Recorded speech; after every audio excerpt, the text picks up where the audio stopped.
LinkedIn, we are going to fire up your Monday. With Steve Spiro, the Master Connector. I am Steve Spiro, the Master Connector. Over the next hour of this Master Connection series, we will take a deep dive into the different ways to connect and network effectively. See us and hear us right now. So LinkedIn, we are on here. We're getting ready. Hear from experts along with Steve Spiro, who went from being shy and introverted to the Master Connector.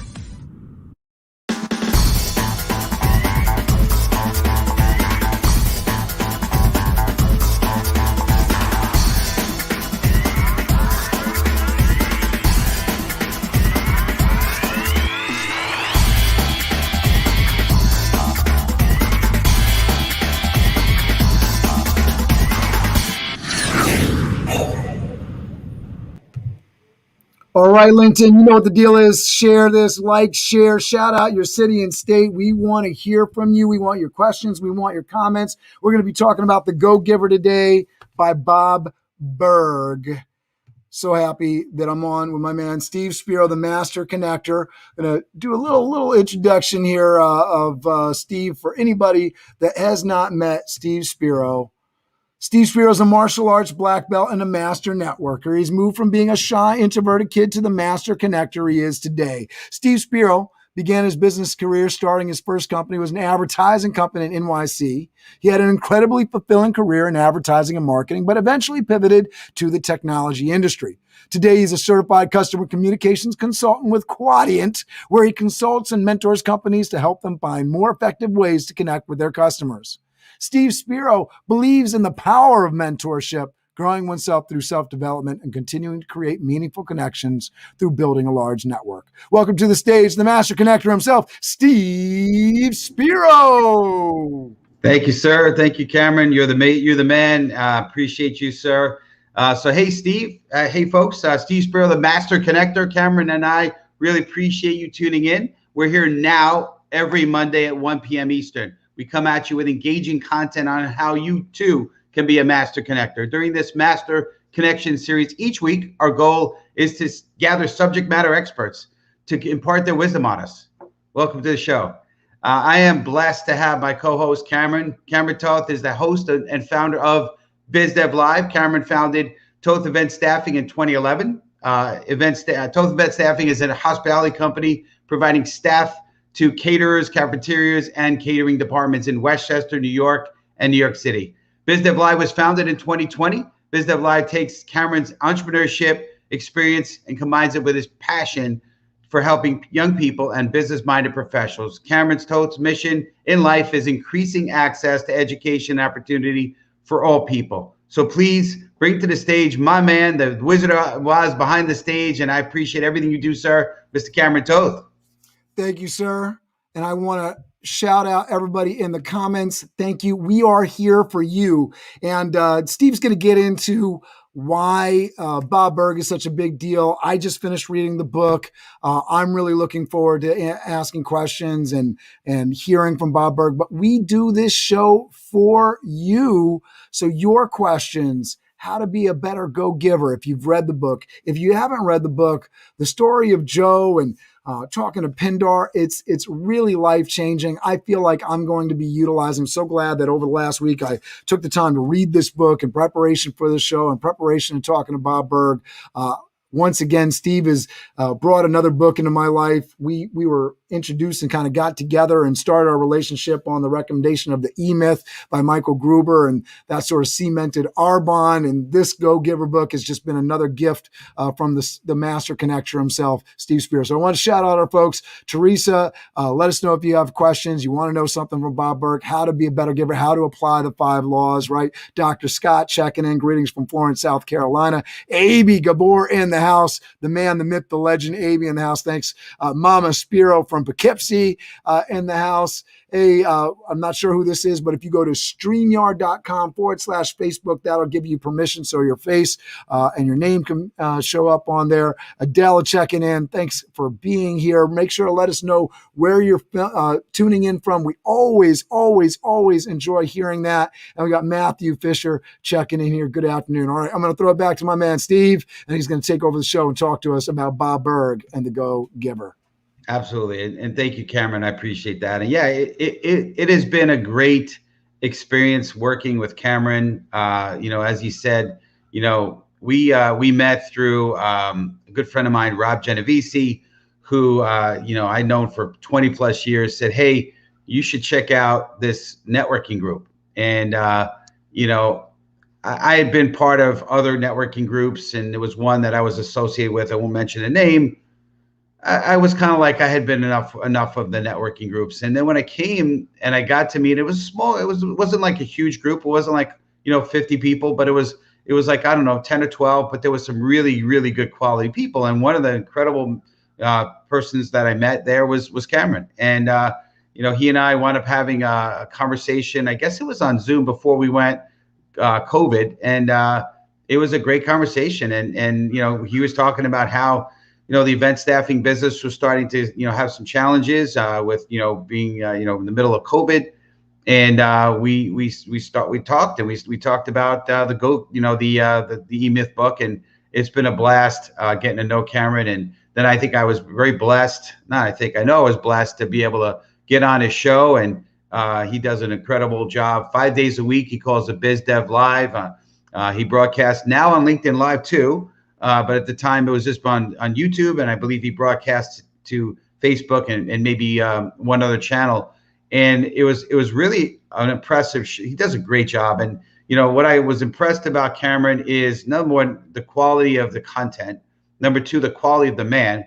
And then really, what really impressed me also was just the quality of the way he put the show on. And it was honestly, it was network TV quality. So I was very blessed and very impressed with everything, and trying to figure out how I could somehow collaborate with this man. And as you guys know, for kicks and giggles, some of you guys know this about me. I'm like, I've always been a LinkedIn guy, kind of a one-trick pony. Was always posting content, and then Rob challenged me, and he said, hey, you want to have this speaking career. You should think about showing the world that you can actually speak by doing video content.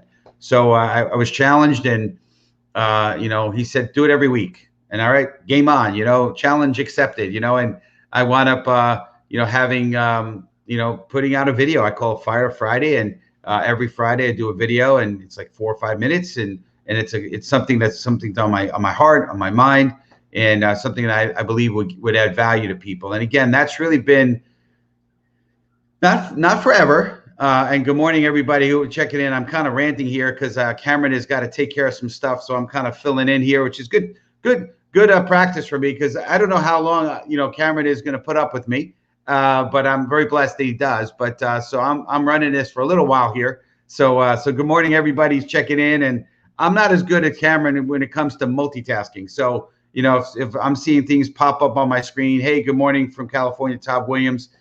So blessed to have you here, right? So anyway, I put out these content every Friday, Fire Friday, and then for kicks and giggles, I said, all right, I saw a lot of people doing streaming on all the platforms: YouTube, Facebook, Instagram, and of course LinkedIn. And obviously LinkedIn Live, you had to apply. I was like, wow, you got to apply.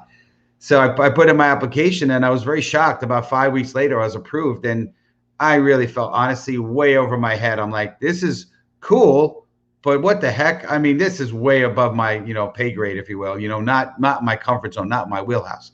So I talked to Cameron, and he said, hey, at the time he wasn't on LinkedIn Live yet. And he's like, hey, we should collaborate. I'm like, that'd be great. I would love that. So very blessed to have him on here with me. And, whatever time I get to have Cameron on with me, it's great. And I think people appreciate the show. I think they appreciate kind of the relationship, right? He's very outgoing, kind of like, in your face a little bit. And I'm kind of a little more reserved, a little bit more, I don't know, cerebral, if you will, and we overlap in some of those qualities, but it's great to have that partnership, and I think it really makes the show great. And so I'm hoping that he'll hang in there with me as long as we possibly can, because I think it's a great dynamic.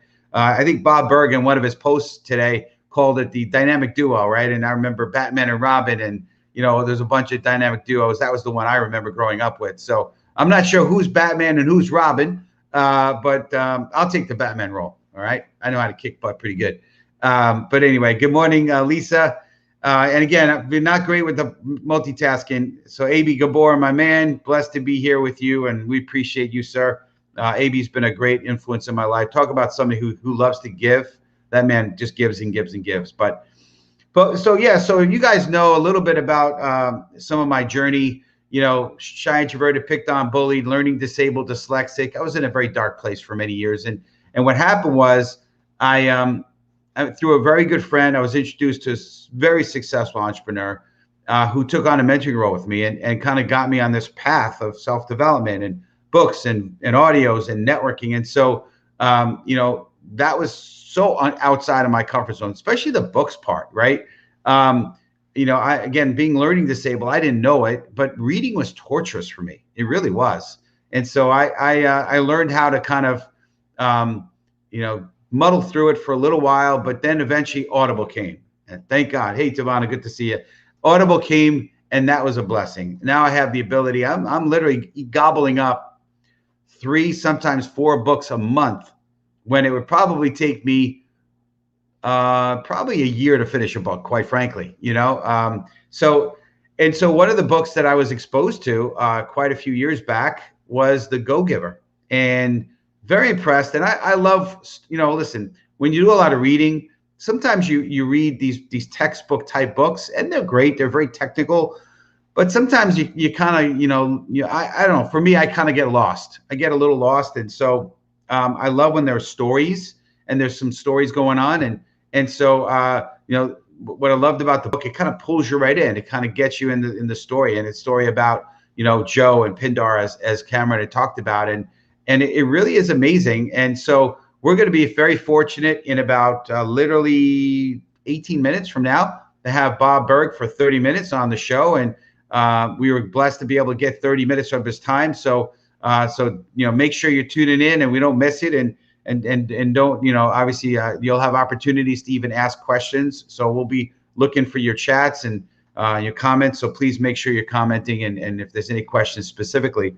But I read The Go-Giver quite a few times. I've also now read recently The Go-Giver Leader, which I think is a tremendous book. And I have to, full disclosure, full transparency, I have not gone through all of the Go-Giver series. I know there's quite a few. I saw recently, I think it's the Go-Giver Salesperson, I think. I know it's something sales related. So again, I'm not an expert on the Go-Giver series, but I am a huge believer and proponent of being a go-giver, right? There's all sorts of things that we grew up with, right? You reap what you sow, better to give than receive.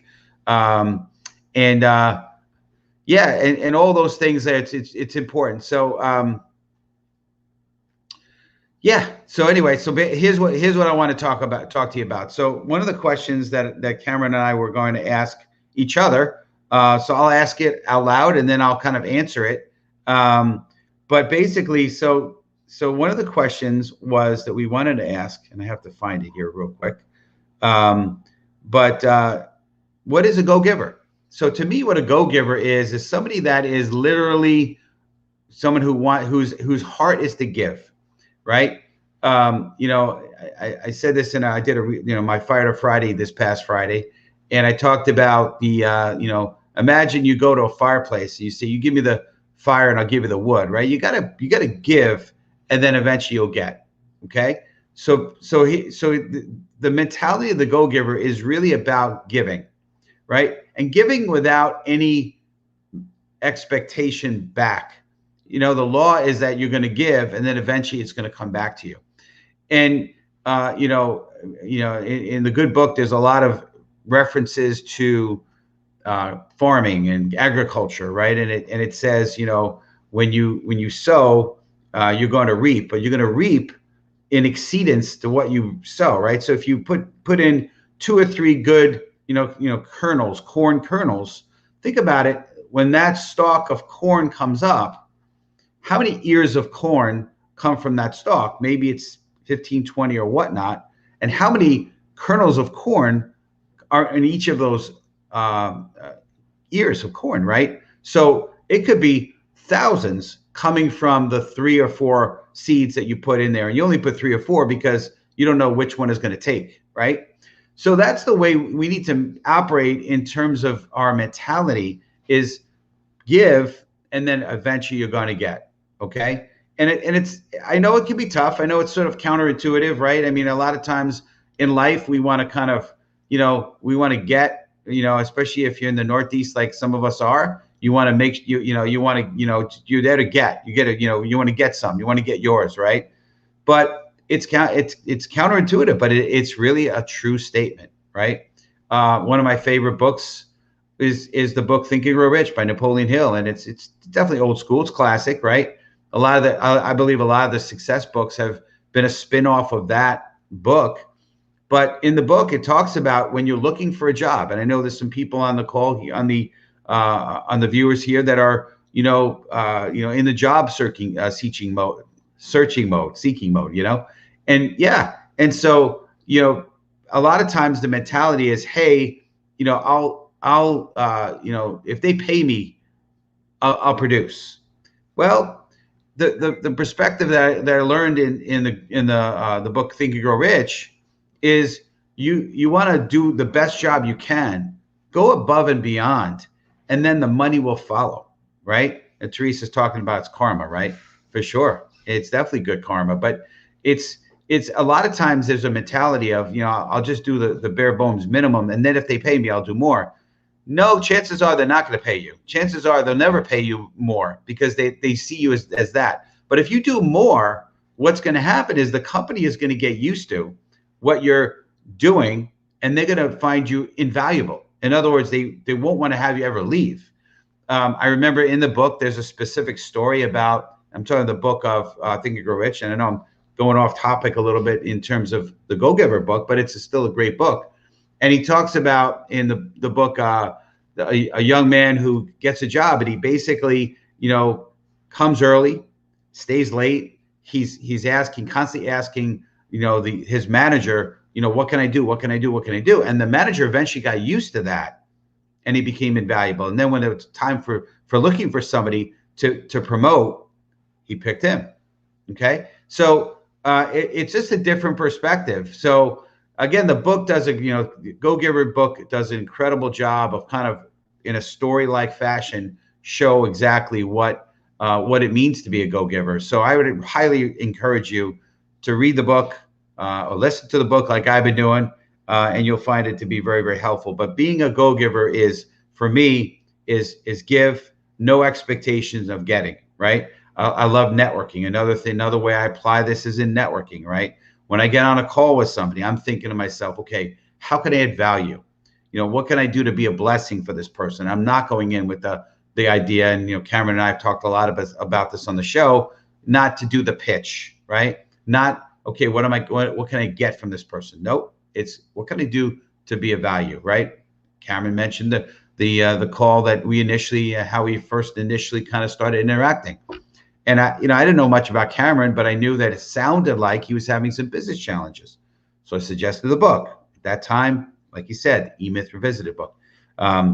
So that's one thing we wanted to talk a little bit about. I'm just kind of chumming the waters, so to speak, for Bob when he comes on the show, and give you some things to think about. Again, you want to come back and make sure if you're going to take a break, come back at 1:30. Stay on the show as long as you can, for sure. But if you got to go to the bathroom, go now, so you can be on the show when Bob is on at 1:30 for sure, 1:30 Eastern Standard Time. So the next question that we wanted to talk a little bit about was ways that it's impacted your life, right? And I see my man Andy Phillips, and he has been an incredible man in my life, and so when you give, you're going to find that people are appreciative. people want to get around you. They want to help you. They want to rise to help you with your cause. That's what I've seen through being a go-giver, is I've seen people kind of rally around us, and I'm very blessed. Cameron and I speak for both of us, as we have an incredible community that we're establishing here. And I believe it's because we have really, really worked hard at being givers, right? We speak about wanting to be the light, and to be a light of the world, and to really serve. And that's really what it's about, right? So we want to make sure that we're serving. And because of that, we're seeing people drawn to our show and drawn to want to be a part of it and be a part of our community. And that's an amazing thing. So Cameron, I'll ask you these questions, right? Number one, what's your take on being a go-giver, and what are some ways that it's impacted you in your life? Well, let me say, thanks for being patient with me. Steve doing some great verbal gymnastics and calisthenics. Karate over there, right? Just flexing on it. Thanks for that. I had a business need that. The challenge with doing some of these shows is that you're constantly you don't know what's going to pop up. So I had to do something for the staffing business. So thank you for that. I think my impression of what a go-giver is greatly changed since reading the book. And I think that for folks that sort of hear the title, I think one of the things that I don't want to say put me off, but sort of made me hesitant for the message was, we hear giving all the time. Give. And, a lot you can get in your mind, well, I don't have that much to give. I only have so much in my bank account. I only have so many hours in the day, and I feel stressed as it is. I know you're asking me for money and I want to give it to you, but I don't know if that's the best thing for me, for my family, for my loved ones, for the causes that I care about. And so reading the book, I got a new appreciation, a new understanding of what it is to be a go-giver. And not only the idea of the different ways that don't necessarily cost me money to give, but the idea that if you give, and if you give in some smart ways freely, that will come back to you. And not just in the touchy-feely come back to you, but the real money will come back to you. And one of those key things in terms of being a go-giver, the law that talks about your revenue is tied to how many people you serve. And I thought about us. I thought about Steve Spiro. I thought about Cameron Toth and the fact that we do this Master Connection series. And one of the many things that this is cool, that creates a coolness factor, is that we get to touch so many different people, and none of us are getting rich. I'm not sending you a check. You're not sending me a check, but it feels good. And it also feels like down the road that this is going to let us, it's already led to different opportunities for me. I don't know, if you could speak to it, but in terms of just talking to people and being connected to people, for my own show, for BizDev Live, I had Amberly Lago on this morning, and she has an incredible story, and she's got a lot of people following her. And I do the show to build my brand and have fun and educate people, but I'm connected to her because of Steve Spiro. Absolutely. Yeah, no doubt. And for sure, 100%, being a go-giver and having the ability to just connect with people. I mean, I have had incredible amounts of people come into my life. And the truth is, I don't think I did it for that reason, but there were people that have agreed to connect with me on LinkedIn and want to have calls with me because of the show. So, I mean, again, I wasn't thinking of that. That wasn't the manipulation, but as a result of that, it's given me the ability to have some incredible connections. And, I'm not sure why Amberly decided to connect with us, but she's a TEDx speaker. She's got a crazy story, and like you said, incredible amount of followers. But maybe it has to do with the show, right? So you give and then eventually you get. I love that. Yeah. What was that? I'm sorry. I said, I love that. No, I think it's true. I mean, and we put something together that's impactful. It touches so many different lives, and we try to give through this. And Braden Daniels, the gift economy impacts all businesses. Just before Bob Burg gets on here, because so much of his message is on here. And Bob, if you're listening to us, we got this private chat in the background. So I was asking if you're ready. So if you can just give me a thumbs up or type in that chat that you're ready to go, and we'll get you on here. Okay, he says yes. All right, beautiful. So I'm going to introduce Bob Burg, throw him on the screen here with us. So excited to have him on the show. We've been talking about The Go-Giver and what an impactful book it is. Here we go. I'm going to put him on the screen. Mr. Bob Burg, thanks for being with us. Hi, guys. Great to be with you. All right, so I'm going to give a little introduction. Just pause for a moment as I talk about you. You can smile and wave at the folks for us. For over 30 years, Bob Burg has been successfully showing entrepreneurs, leaders, and sales professionals how to communicate their value and accelerate their referral business. Although for years he was best known for his sales classic, Endless Referrals, it's his business parable, The Go-Giver, co-authored with John David Mann, that has created a worldwide movement. Well, part of a 4-book series, The Go-Giver itself has sold more than 1 million copies and been translated into 30 languages. It was rated number 10 on Inc. magazine's list of the most motivational books ever written and was on HubSpot's 20 most highly rated sales books of all time. Bob is an advocate, supporter, and defender of the free enterprise system, believing that the amount of money one makes is directly proportional to how many people they serve. He is also an unapologetic animal fanatic and served on the board of directors of Furry Friends Adoption Clinic in his hometown of Jupiter, Florida. Please welcome to the stage the exceptional, the amazing, the brilliant Bob Burg. Thanks for being on the show with us. That's very kind of you. Thank you. Very nice of you. Oh, humbling to have you on with us. Thank you, Bob, for being on with us. My pleasure. My absolute pleasure. All right, so we're going to get into this here. We got some questions for you, and we really want some questions from the audience. We got a lot of people tuning in, Bob, and we are hopeful that they'll ask some really specific questions tied to the laws in the books and their own businesses, how they can give back. But we'll get this conversation started with some questions that Steve has put together for us here. So why the Go-Giver way? What sort of brought this book to fruition? Why did you write this book? Well, many years ago, I had a book out called Endless Referrals, and the subtitle was Network Your Everyday Contacts into Sales. It was really a how-to book for entrepreneurs and salespeople who, they knew they had a great product, a great service. They knew it brought immense value to others, but they didn't necessarily feel confident and comfortable with going out into their local communities and building the kinds of relationships that would cause people to want to do business with them directly and or through referrals. So Endless Referrals was a system, basically. It was that, I define a system as simply the process of predictably achieving a goal based on a logical and specific set of how-to principles, the key being predictability. If it's been proven that by doing A, you'll get the desired result of B, then all you need to do is A and continue to do A and continue to do A, and you'll get the desired results of B. So Endless Referrals was a system that was based on a premise, which was that all things being equal, people will do business with and refer business to those people they know, like, and trust. And Endless Referrals, the book, helped people to very comfortably and very confidently build those kinds of relationships.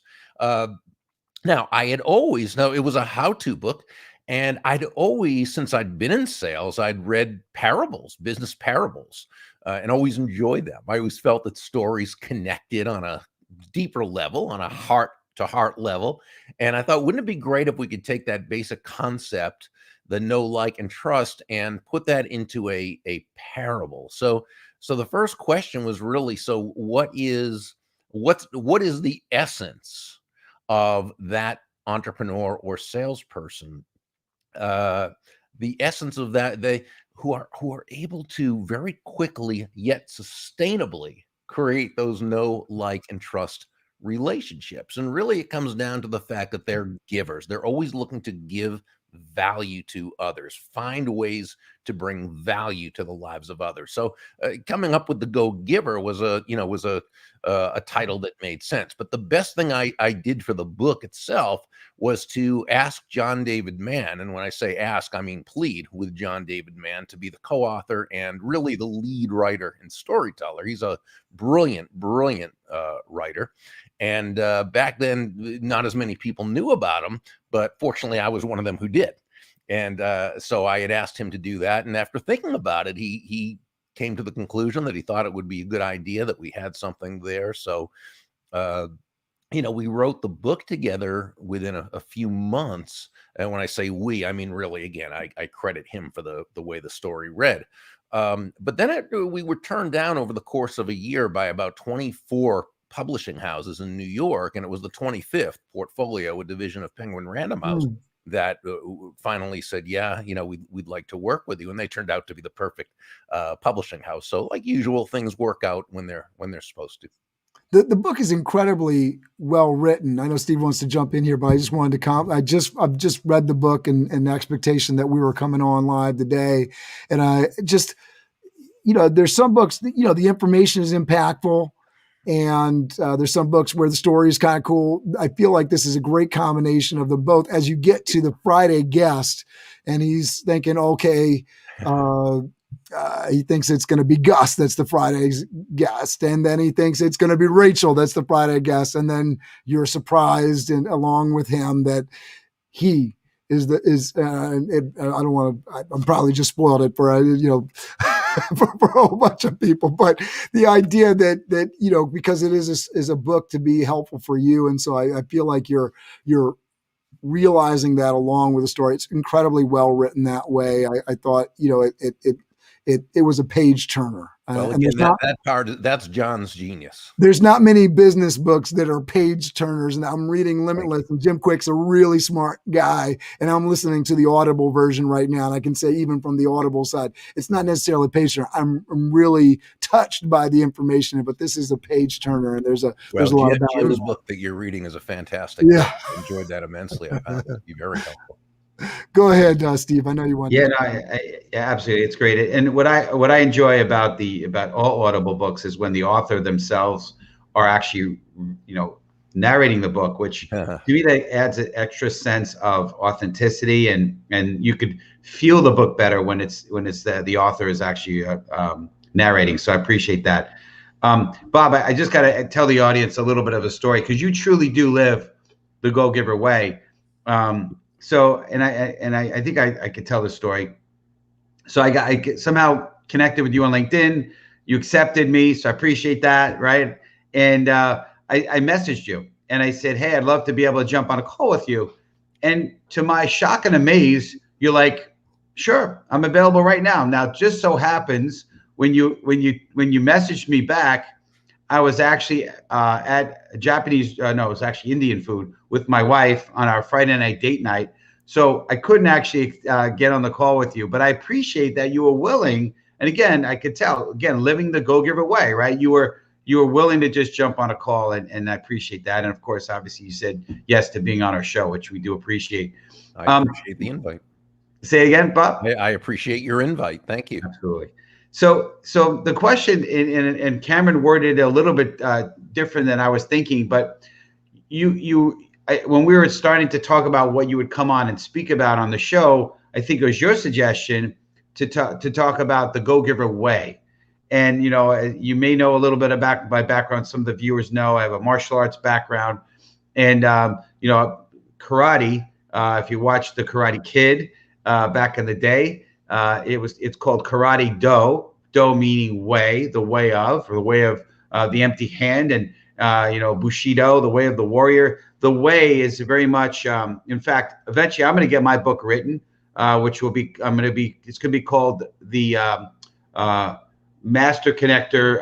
The Tao of the Master Connector. The Tao being the way of the Master Connector. Great title. I appreciate that. Well, thank you. I got an endorsement from you on that one. That's great. But yeah, the way of. So I'm very curious as to why you wanted why you verbalized it as the Go-Giver way. If you had any thoughts on that. I don't think we got into it as deeply as as that. I love that you did that because again, the Tao, the way, a methodology, if you will, a certain,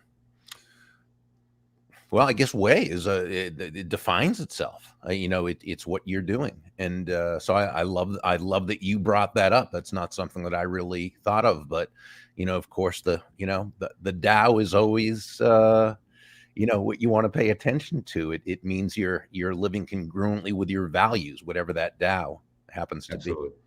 And I think so. Simply, it's just you have the go giver, you have the go giver leader, you've got a bunch of go givers. So it might have just been the go giver way because it's a whole bunch of go giver, and then there's there's that other component of it. So Well, Steve, that was I think I think really what it is all the books, in a sense, have the same basic premise, and that is that shifting your focus, and I think this is really the key. Shifting your focus from getting to giving. And when we say giving in this context, we simply mean constantly and consistently providing immense value to others. Understanding that doing so is not only a more pleasant way, a more fulfilling way of conducting business, it's the most financially profitable way as well. And not for some way out there woo-woo type of magical mystical reasons, not at all. It actually makes very logical, very rational sense, because when you're that person who can take your focus off of yourself and instead place it on helping others, place it on discovering what the other person needs, wants, desires, focusing on helping that other people effectively deal with their challenges and problems. When you can focus not on yourself, but on helping others to get closer to happiness, if you will, people feel good about you. People want to get to know you. They like you. They trust you. They want to be a part of your life. They want to be a part of your business. They want to be in relationship with you. They want to do business with you if they need what you have, but they definitely want to tell others about you. They want to be your personal walking ambassador. So when we talk about the go-giver way, the Tao, I think that's really what we're saying. I love That's that. awesome. Yeah, it's great. So I wanted to ask a further question here to kind of dive into this a little bit. So I used to belong to another networking organization. Everyone knows the classic, the legend Ivan Meisner, right? BNI, and he kind of coined the phrase "giver's gain," right? So Yeah, there's that kind of mentality that is similar, very actually, probably same idea, right? And he's the very embodiment of that, because if you get to know Dr. Meisner, he is exactly that. I mean, there's a guy who you talk about, someone who lives absolutely congruently with the values that he espouses. So it's very, he's one of my heroes. It's great. Yeah. So my question was going to be, was there something specific in your life that inspired you to kind of focus in this direction of being a giver? I know you mentioned the story of how when you linked up with Mr. Mann and he kind of helped you understand that, but was there something that happened? I know for me, a pivotal point was a mentor in my life that really the way he lived his life inspired me. But is there something that really was that inspiring point for you? Well, I think there were two things. On a macro level, I was very blessed to be born to two great parents who embodied this. It's we didn't use the term go-giver, but that's always what they did. That's always who they were. They were always looking out for the interest of others, bringing value to the world around them, making people feel genuinely good about themselves and being encouragers. And so I got to live that, I guess, just through observation. I would say so that's on the macro level, right? On the micro level, it was a couple of years after I got into sales, and I'd been doing well. I'd studied sales. I'd applied the information. I really, loved the entire personal development aspect of sales and really enjoyed it. About 2 years into it, I left the company I was with and joined another company selling a high ticket item. And I started out in a slump. and I was really having a difficult time getting out of that slump. And the more of a slump, excuse me, that I was in, the more I really focused on myself, which is the worst thing, of course, you can do. But I was a young salesperson, you do what's natural, and it was very natural to, oh no, I can't seem to get a sale going on. What am I going to do? And it was all about the sale, right? I wasn't thinking about my customer, which I should have been. I was thinking about myself. Well, I remember coming back to the office one day after a missed sale, which again was due to my own ineptness and lack of correct focus. And there was a guy there. He was an older guy, and he wasn't in the sales department. I think he was an engineer, if I remember. And I think he retired soon after that. Didn't know him very well, but he was one of these guys. He didn't say a lot, but whenever he did, it was always something pretty profound. And I think he saw me as someone like Joe in The Go-Giver, who I would write about 20, 25 years later with John David Mann. But he saw me as that young, up and coming, ambitious, aggressive, really out there guy who was, working hard, but whose focus was in the wrong place, thus very frustrated. And he said to me, Berg, he was a last name kind of guy. He said, Berg, can I give you some advice? And I said, yeah, please do. I really need it. And he said, if you want to make a lot of money in sales, he said, don't have making money as your target. Your target, he said, is serving others. Now, when you hit the target, you'll get a reward. And that reward will come in the form of money. And you can do with that money whatever you choose. But never forget, he said, the money is simply the reward for hitting the target. It ain't the target itself. Your target is serving others. It's huge. And that's when it hit me. See, that's when it hit me, that great salesmanship is never about the salesperson. Great salesmanship is never even about the product or service, as important as those are.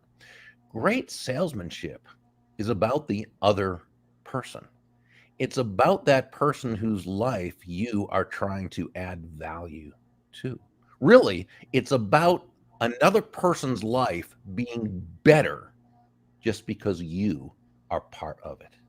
And I think that when we come at sales, when we come at entrepreneurship, when we come at business from that kind of foundational premise, from that outlook, I think then we're really 9 steps ahead of the game in a 10-step game.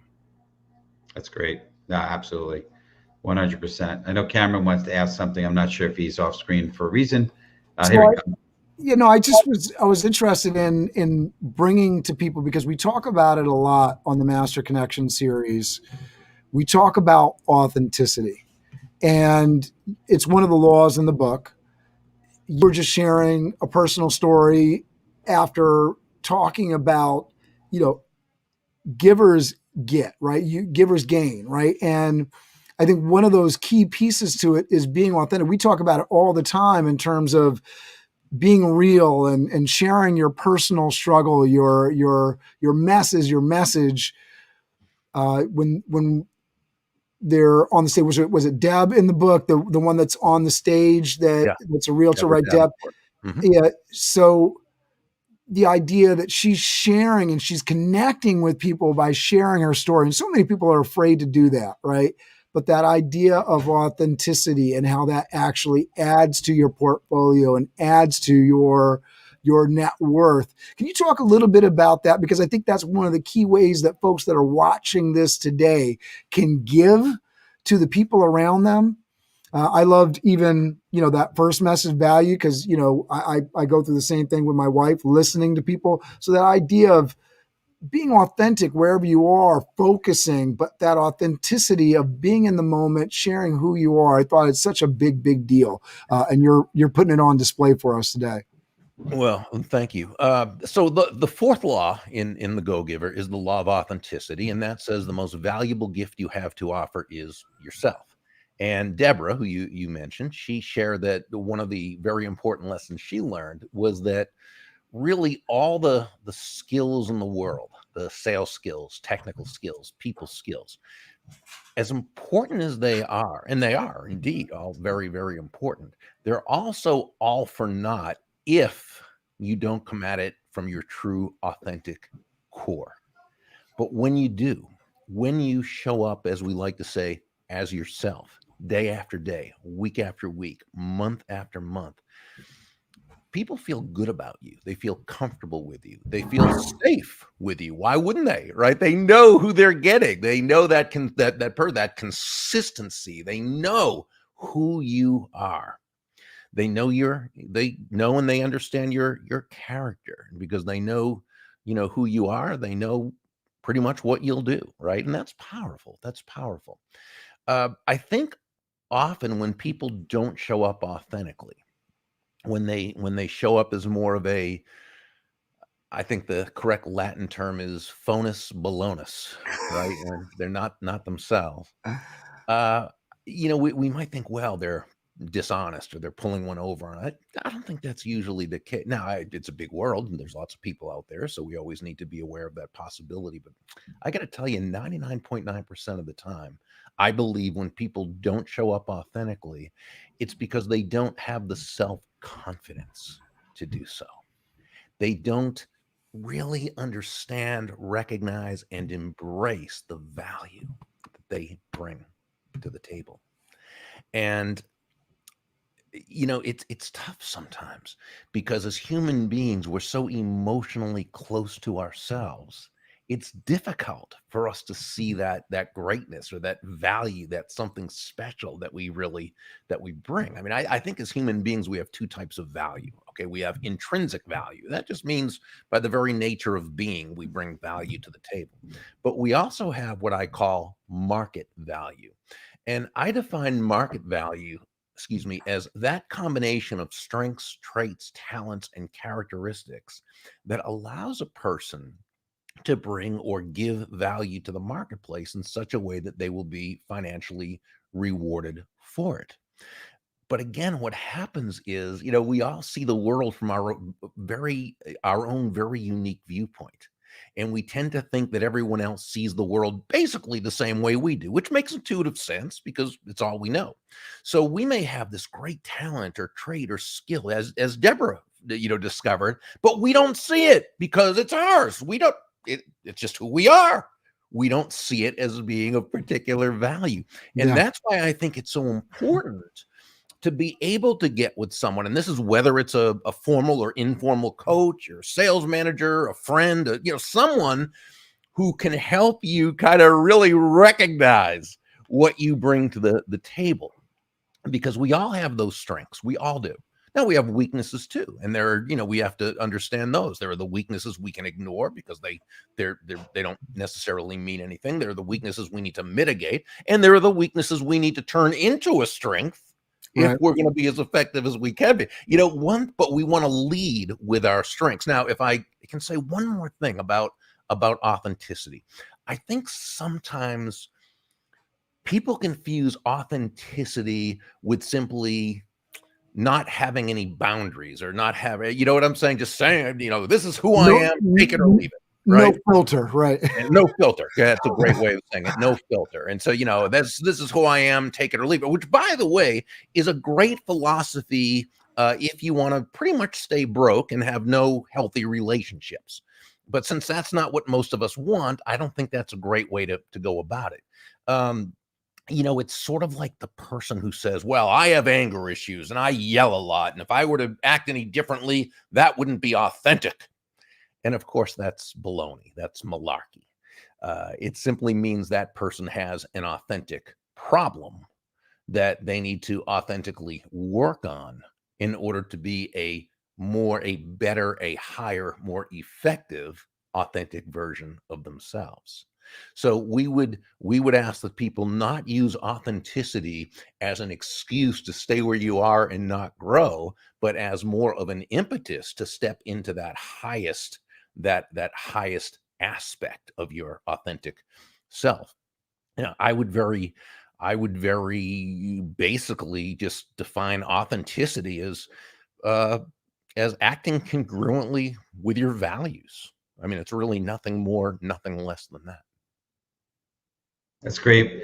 Absolutely, Bob. And I agree with you. I mean, we and Cameron knows who I'm talking about. There's somebody who is on our network that we haven't seen much of, who is that mentality, who just say whatever he wants and he doesn't care. And he believes that it's going to be, you either like him or you hate him. And I'm in the camp with you where people want to know you, like you, trust you, right? If you're offending people, it's probably not the way to go. My spin on authenticity, and I'm curious your take on it. And what's neat is what you do in the book, right? So you present sort of the challenges, the inadequacies of Joe, and then you reveal kind of his journey through it. And that's the beauty and the magic of the book.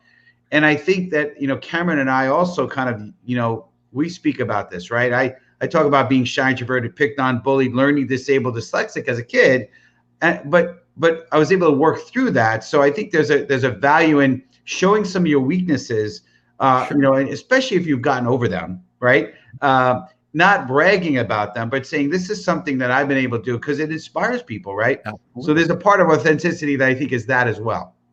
Oh, definitely. I mean, I think it all comes down to appropriateness. If what Right. you choose to share adds value to the situation, then by all means share it. You're doing a great service to everyone who might be looking at you and saying, oh yeah, but they're able to blah blah blah, they never had the same issues I did. And then they find out, yes, you had the same issues that they had, Right. and you still took the steps and so forth. Absolutely. So I'm curious, as far as you mentioned in sales, self-development, obviously, the most successful salespeople out there or entrepreneurs are ones that are always growing and becoming, right? And you're an author, obviously, and a very renowned international author. But are there any other books that have inspired you over the years? I'm just curious if there's, I mentioned earlier in the broadcast a couple of books, but I'm curious what books have inspired you over the years. Oh my goodness. I mean, I love books, and there's so many that have, I mean, starting from, books like How to Win Friends and Influence People by Dale Carnegie, and Think and Grow Rich by Hill, and The Magic of Thinking Big by Schwartz. Schwartz. And, you've got the 1910 classic, The Science of Getting Rich by Waddles. And then, See a few books back there, huh? Couple books back there. there are gems like Peace, Power, and Plenty. Look at that. In I think this was written in 1910 or 1906, I'm not sure, by Orison Swett Marden, who he's actually the founder of Success Magazine, and a lot of people consider him to be the founder of the personal development movement that took hold in the Wow. 20th.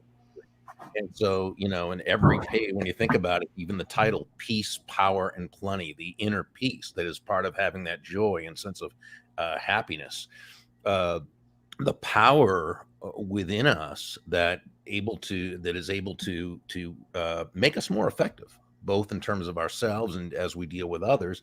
And then Plenty, which is talking about abundance. And to me, every page within this book just had these gems. So it's one of my most inspiring books. But there are certainly many others. Gosh, I could talk for hours on the books that have just touched my life in very deep and profound ways. Well, I want to say that Stickum notes you got there. That's pretty wild.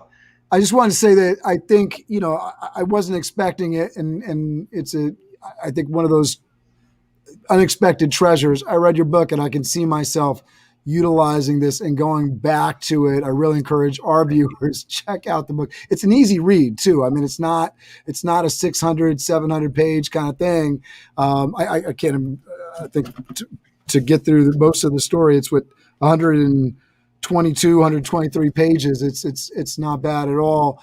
And it reads really quick and really something that I feel like I'll be going back to over and over again in my business and in my personal life. Yeah. Thank you. Absolutely. Very cool. So I'm curious, as we're starting to get close towards the end of the half hour for you being here, and we appreciate you very much. And I did put the challenge out. If viewers have any questions, please get them to us. If they want to know what Bob, is thinking on something. There we go. Look at that. So Bob, can Bob share with us a few examples of using the go-giver philosophy in business that he has seen? Well, that's a great question. And I think anytime that you see a business that is sustainably profitable, they are operating the go-giver way, right? They have to be, because they need to give more in value than what they take in payment, which means the experience that person receives is obviously well worth it to them to exchange their money for it, right? And so they need to be able to touch the lives of lots of people. They need to be able to place the interests of the other person first. Yeah, because nobody's going to buy from you because you have a quota to meet, right? They're not going to buy from you because you need the money or because you have a mortgage payment. They're going to buy from you because they believe they'll be better off by doing so than by not doing so, which, by the way, is a great thing, because that means that that entrepreneur or salesperson who can genuinely and authentically place the other person's interests first, they create that know, like, and trust. They create that what we call benevolent context for success. This is why John and I say that money is simply an echo of value, right? It's the thunder to values lightning. They must be authentic and they must be able to receive. So let's look at an example. Oh, go ahead. Did you?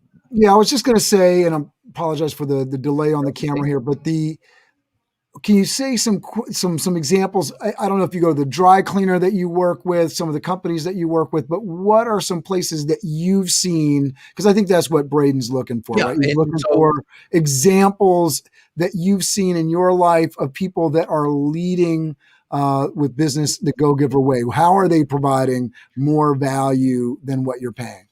So let's look at an example that happened a while back.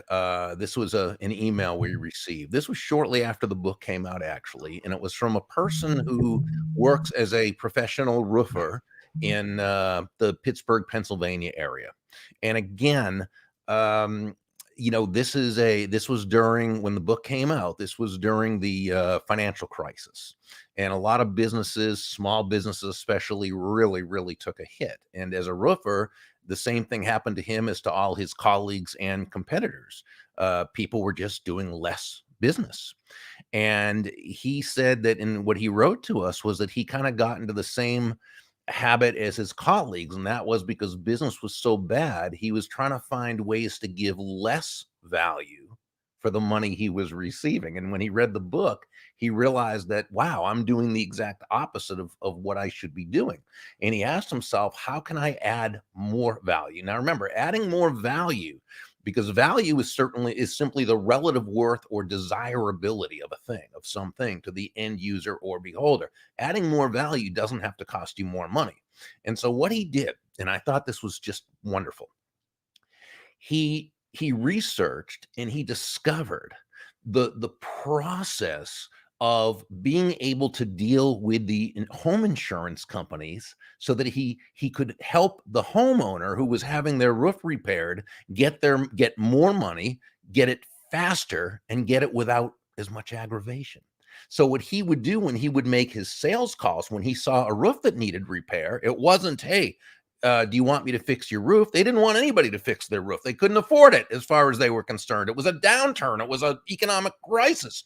But what he could bring to the table was, not only can I fix your roof, I can actually help you get reimbursed to the degree that the highest degree that you're supposed to. I can help you get the money quicker, and I can help you do it without the hassle, because I'm going to show you exactly how it's done. And his business boomed. Wow. I mean, to me, that's a great example. Now, but here's the thing. It doesn't have to be some spectacular example. Let's look at, and here's answering Mr. Daniel's question about just a local business. My favorite restaurant, the Juno Beach Cafe. Their food is really good, but that's not why they're packed every single day. They're packed every day because the experience that they provide their customers is immense. They make people feel so welcome and so good about themselves, and they know your name, and oh my gosh, you feel like you're the most important person that walks into that restaurant. Now, you know, my mom and I usually go in there on Saturday mornings. Okay, that's our Saturday morning date, and I kind of get her out of the house. My dad, who's very elderly, is not able to get out, and what we do is we eat, and then we bring him back a couple of large uh, thing containers of oatmeal that's going to last for a few days, whatever. So one of them, Nancy, and then there's actually another one, Scooby. They actually, whether they're our weight person or not, every time they write a personal note on the actual cup to my dad, who they've never actually met. Okay. They put a smiley face on there. They say, "Good morning, Pa. We just miss you." And what, right. I mean, this is worth anything that you pay to eat there. And if, again, their food's good, but there's a lot of places whose food is good. Okay. It's their heart. It's what they give in terms of themselves that makes them so special. I love that. As a hospitality guy, I'm going to fade off the screen because I got such a wicked delay here on the screen. But as a hospitality guy, I appreciate so much. I use it as an example when I'm hiring staff. Just a simple smile is a way to add value to a service that you're providing. You know, and Teresa is saying the extra mile here, and Thank you, Teresa. I will take offense when I'm saying, "Oh, go the extra mile," and I'm mentioning smile. I'm like, no, you know, I give this example of the gentleman that arrived at the golf course, and over the course of conversation, they're hearing, the caddy is hearing that they were running out of gas as they were approaching the golf course. And when they got back to their car, they get this note that says, "We overheard that you were running out of gas, and we put, you know, some gas in your tank. We hope it, you know, gets you where you're going." Now, that's out of pocket, right? That's truly extra mile because it costs them money to put that gas in the folks' tank. But smiling, saying, if there's anything I can do to make your experience better, let me know. You know, these are just pleasantries that actually help your business. They aren't necessarily things that cost you more money. And like you were saying earlier, I loved your example of you know, the roofer, you know, getting into the ways to actually fund the business. Right. It's not an extra mile thing when it's a, you know, and you talk about it in the book, right? You know, 50-50 at the end of the day is a losing proposition, right? You know, you go halfway, I go half. Make it 100. Yeah. It's giving in a way that, you know, it's a win-win in the sense that, of course, it's going to help your business because you're more knowledgeable and you're more prepared maybe than your competition. But at the end of the day, you're doing the job a little bit better, and people are appreciative of that. I love that. Thank you. And by the way, just so people know, every so often I saw a comment like this from Matthew coming up.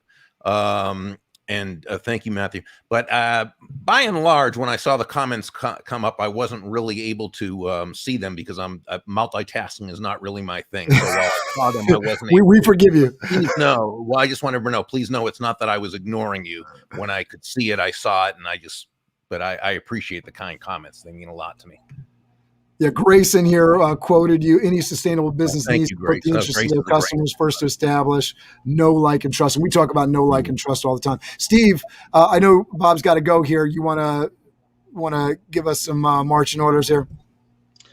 Yeah, no, I appreciate it. I was curious, Bob, if there was any final words of wisdom or inspiration do you have that to drop on us for maybe a minute? It doesn't need to be long. I know you've been very gracious and you've been very giving with your time, no pun intended on that. But anything you want to share with the audience before we close things out? You know, I mean, I think it's really just as we've discussed. We want to be obviously internally motivated, but outwardly focused. You know, understanding that to the degree that we're able to make it about that other person, that is the degree that we are able to develop those know, like, and trust relationships. And when it comes down to that, you know, all business is relationships, and but it needs to come from a place of genuineness and authenticity, and it needs to, you know, to be who we are. I think as long as we do that, we're always facing the right direction. It's tremendous. And so Bob, we really, on behalf of Cameron and I in the Master Connection series, we really appreciate you being on here. And I know our viewership does as well. I know you'll have a chance to, as you know, with LinkedIn Live, it stays on broadcast. You can go back and you can actually, if you want to, it's no obligation. You can respond to some of the viewers and their comments, and you could then show your appreciation, which I know you said you do appreciate that. And you know what? And please forgive me. I just want people to know, if they are posting on the video, it's difficult for me to do that, and so I don't want anybody to think I'm not acknowledging them when it's if you send me something direct or whatever. I'm always gonna say hi. But I just don't want anybody to think I'm ignoring them, because it's kind of hard to go back through the whole interview when I do submit to catch comments. Yeah, no, that makes sense. And I wouldn't want anybody to think I was in any way not acknowledging them. But please know how much I absolutely appreciate y'all, and it's great to be with you on your show. Thank you so much for inviting me.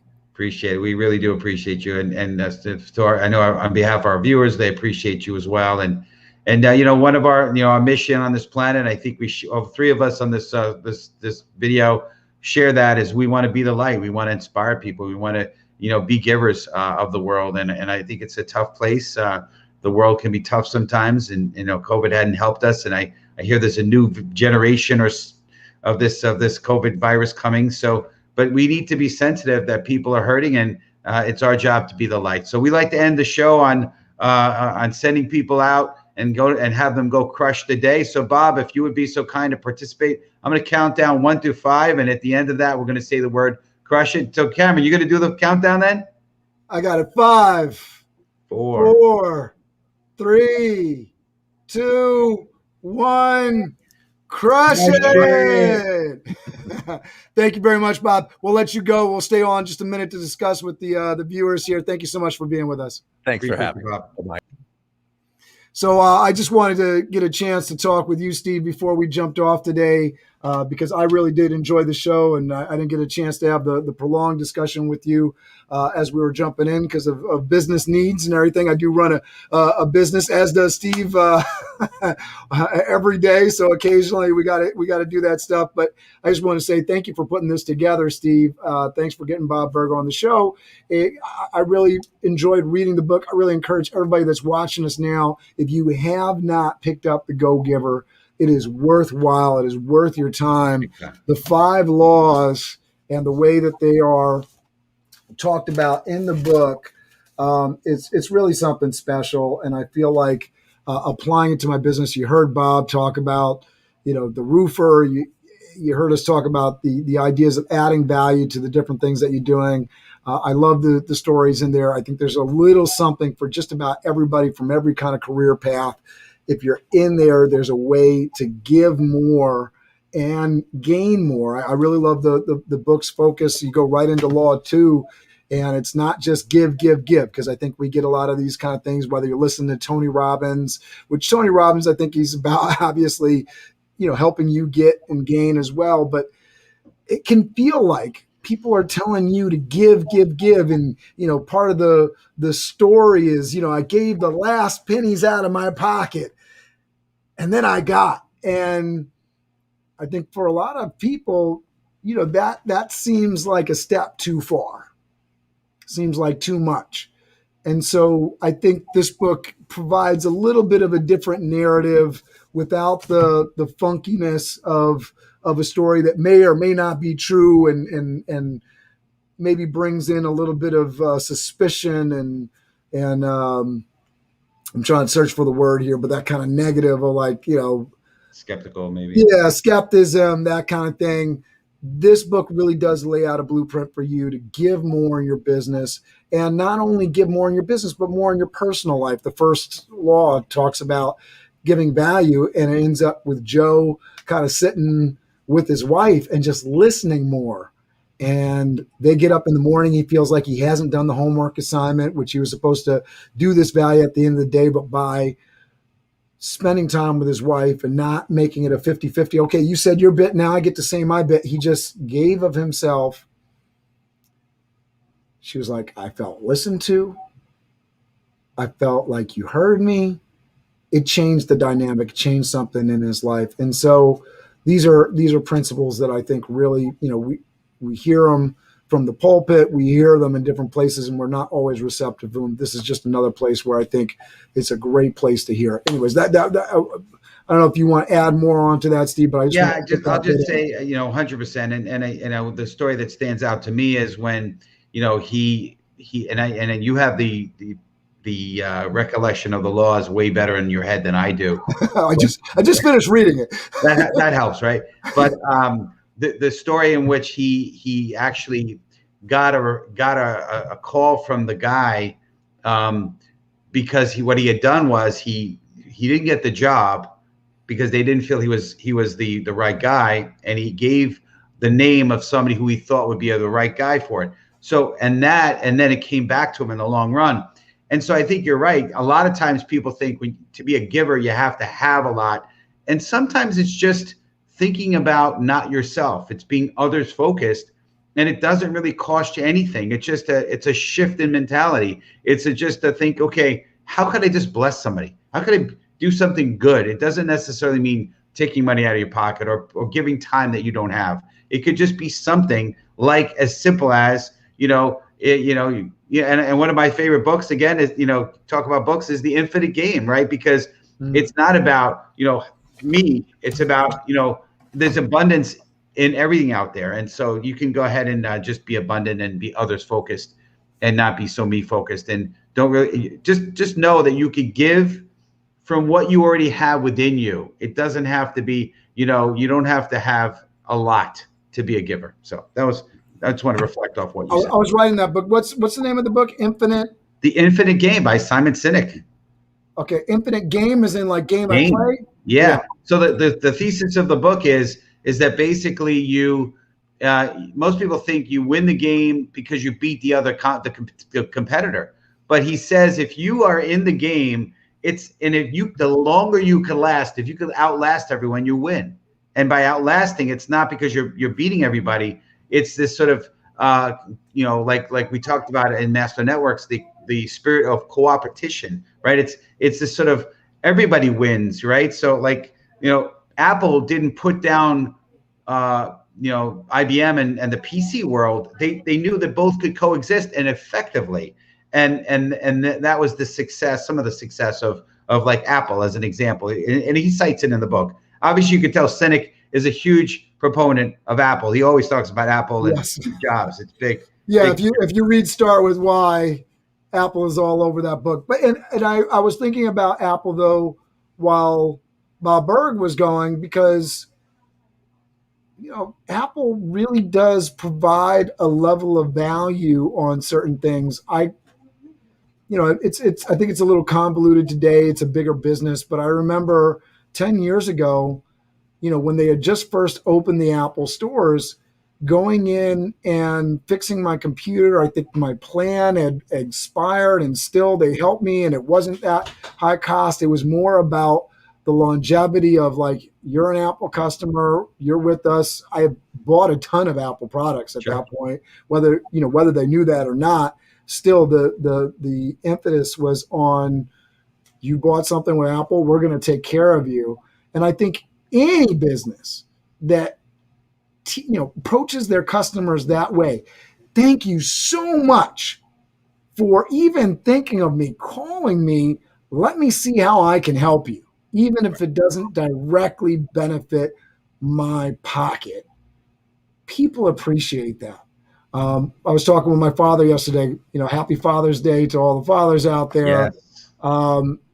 Talking to my father yesterday about the local neighborhood restaurant, and the local neighborhood restaurant has an advantage over the chains in a lot of ways, because and some of the chains are truly, they treat it like a local business, and they have that relationship with their customers as well. But that's one of the reasons Starbucks has done so well with the name and taking care of people's orders and that focus on customer service. But the fact that you can go to them in a time of need, you're going there every day, they know you, it's the same people, and when you need a favor, my local Stop and Shop, which is a chain, one night, and I go in there buying groceries all the time, I forgot my wallet, and I'd gotten through the whole process. Ton of groceries there at checkout, about $100 worth of groceries. One of the ladies loaned me the money. So I said, I'm here all the time. Thank you so much. If I had to put all that stuff back, and then it was just going to be a time thing, and it was so nice. gave him the money. Those kind of relationships Goes a long way. Yeah, and where am I going? Am I going to go to the competition to buy my groceries, or am I going to drive 3 miles in the other direction to go to this place where I know they know me and they help me out, right? And that's the whole point. Yeah, it's good stuff. So next week we've got Joe Picci, who is he's an interesting guy. So you're going to get a lot of good stuff. It's definitely a little bit outside of our norm. It's very sort of tactical, but I think you're going to get a kick out of him. If you go on and see some of his work, Still Naked on the Phone, he's got a big emphasis on, now, from the sales world doing, remote selling, and you're gonna get a lot of good stuff out of next week. So come join us. Make sure that you promote the heck out of it.